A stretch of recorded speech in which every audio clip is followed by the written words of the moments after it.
আলহামদুলিল্লাহি রাব্বিল আলামিন ওয়াসসালাতু আলা সাইয়্যিদিনা মুহাম্মাদিন ওয়া আলিহি ওয়া সাহবিহি আজমাইন।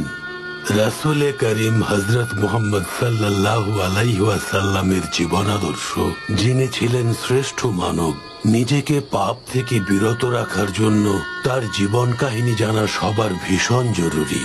হযরত মুহাম্মদ সাল্লাল্লাহু আলাইহি ওয়াসাল্লাম ইবনে আব্দুল্লাহ ইবনে আব্দুল মুত্তালিব ইবনে হাশিম ইবনে আব্দে মানাফ ইবনে কুসাই ইবনে কিলাব ইবনে মুরাহ ইবনে কাব ইবনে লুই ইবনে গালিব ইবনে ফাহার ইবনে মালিক ইবনে নাদর ইবনে কিনানা থেকে শুরু করে আদনান পর্যন্ত, এবং তার অনেক বছর পর আল্লাহর প্রিয় বান্দা সাইয়্যিদিনা ইসমাইল আলাইহিস সালাম, যিনি সাইয়্যিদিনা ইব্রাহিম আলাইহিস সালামের পুত্র, তার কাছে পৌঁছায়।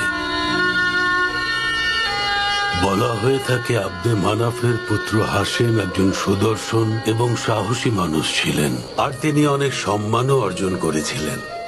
অন্য ভাইদের মতো তিনিও বণিক ছিলেন। তার সময় মক্কা ছোট শহর থেকে ব্যবসার একটি গুরুত্বপূর্ণ জায়গায় রূপান্তরিত হয়েছিল। তখন তিনি কজন রোমান রাজার সাথে দেখা করেছিলেন, যারা তাকে পছন্দ করেছিলেন।